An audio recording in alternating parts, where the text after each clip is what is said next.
박현미 친정 집안이 캐나다로 이민을 갔는데 사실 황민 역시 당시를 기준으로 15년 전에 캐나다로 이민을 갔던 재캐나다 교포였습니다. 게다가 박현미가 이전 글에서 언급한 것처럼 3년 동안 외국 공연을 한 다음에 어쩔 수 없이 선택했던 갑시 품바 공연에서 둘이 처음 만나게 되었죠. 박현미 갑시 품바 공연 때 남편을 처음 만났는데 객석에서 나를 바라보는 남편의 눈빛이 굉장히 섹시했어요. 마치 강렬한 헤드라이트처럼 나를 뚫어버릴 것 같았죠. 박현미 원래 각시 품바 공연은 혼자서 화벌나게 오방난장을 치는 작품인데 마지막에 관객 중에 한 명을 데리고 나와서 결혼식을 하는 구성이었어요.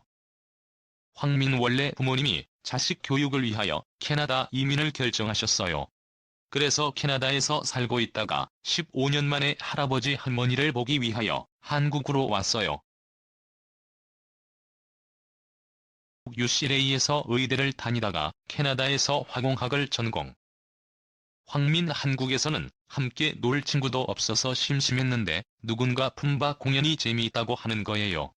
그래서 품바를 보러 갔는데 여자가 품바로 나오는 걸 보고 희한하다고 생각했어요. 황민 그런데 공연 중에 박현미 씨가 객석에서 한 사람을 무대 위로 데리고 갔는데 그 사람이 박현미 씨의 장난에 마구 구겨지는 거였어요. 황민 그리고 공연 마지막 때쯤에 여자 품바가 갑자기 나에게 다가오는 거예요.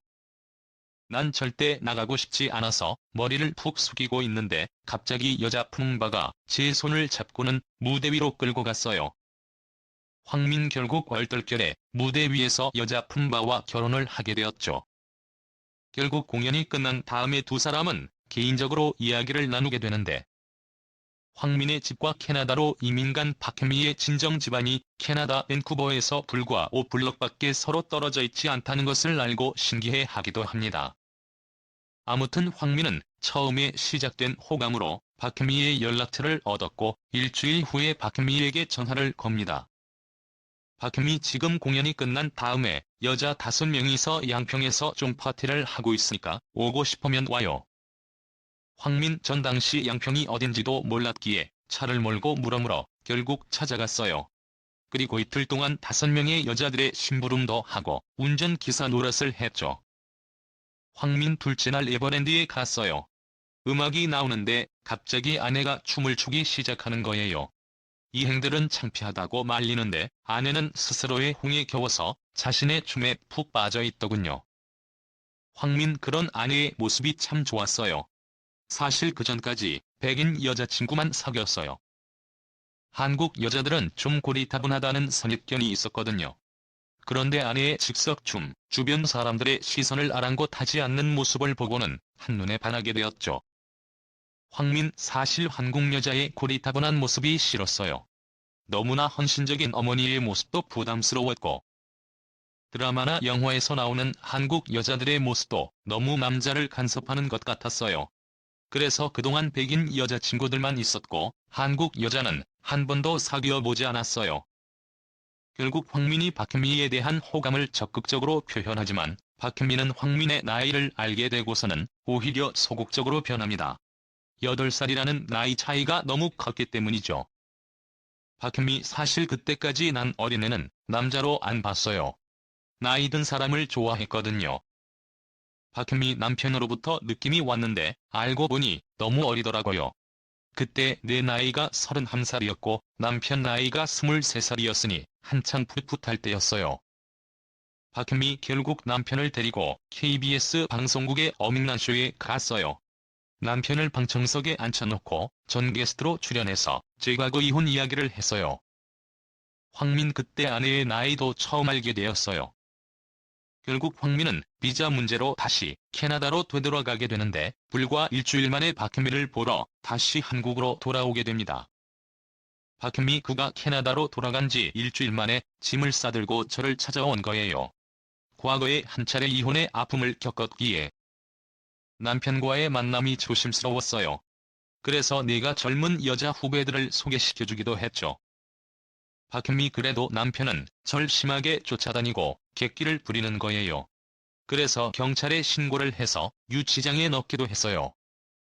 박현미 그런데 남편이 경찰에게 사정 이야기를 했는지 경찰로부터 전화가 와서는 아줌마 웬만하면 데리고 가세요라고만 하더군요. 하하. 결국 박혜민은 황민과의 동거를 결심하게 됩니다.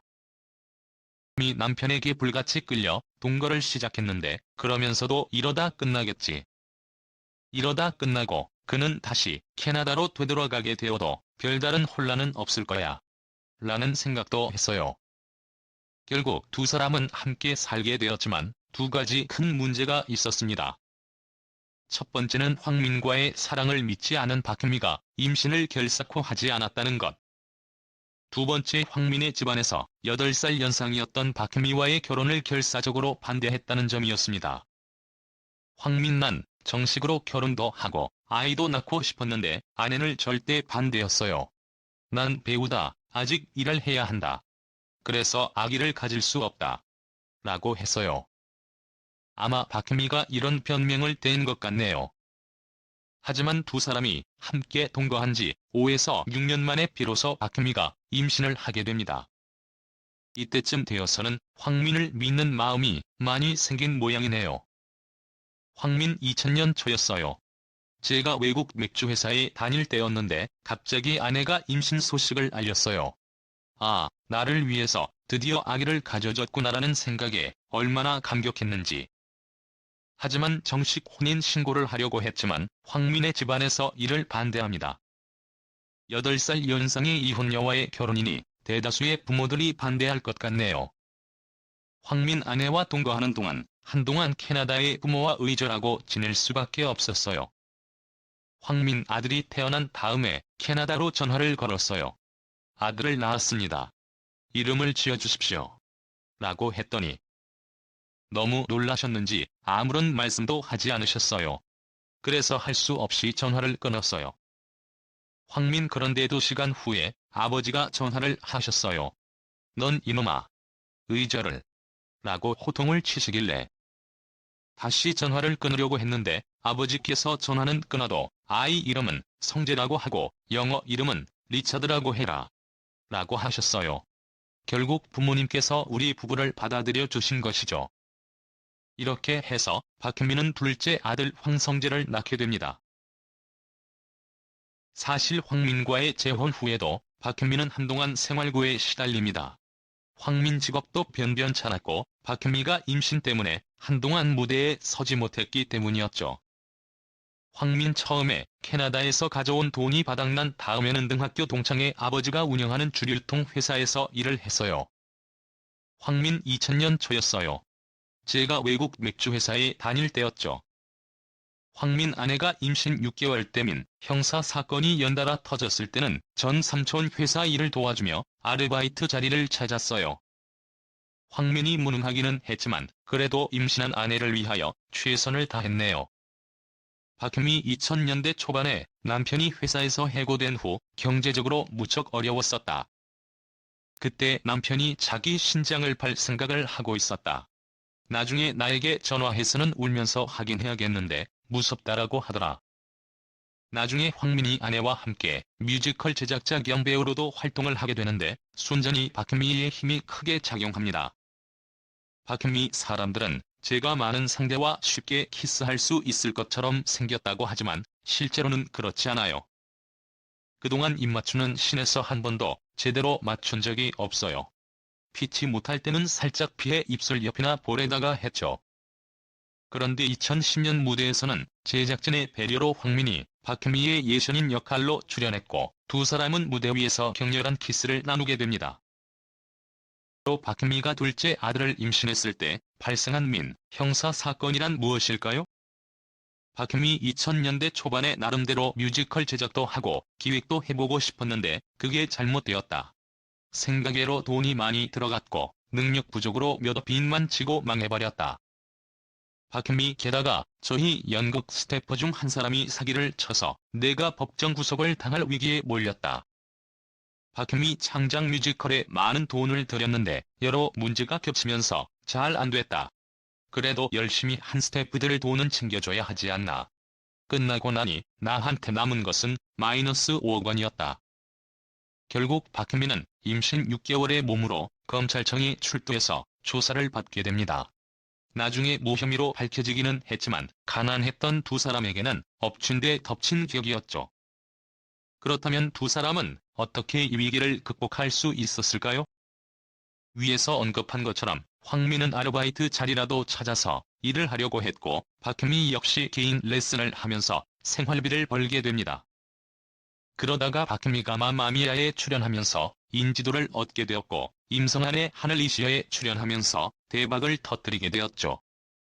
마지막으로 8살 연하남과 사는 박현미에게 동거란 무엇일까요? 사실 한국 사회에서 동거란 여자에게 불리하다는 고정관념이 있죠. 박현미의 생각은 어떨까요? 전 동거가 여자에게 불리하다는 생각은 하지 않아요. 오히려 결혼하고 나서 헤어지는 것보다는 동거를 해보고 결혼하는 것이 더 좋아요. 박현미 남자와 여자 사이에 성적 궁합까지도 다 맞춰볼 수 있으니까 더 좋죠. 하지만 아이 문제만은 확실히 해야 해요. 책임지지 못할 거라면 피임을 철저하게 하는 것이 좋죠. 동거 유경험자로서의 좋은 충고가 아닌가 하네요.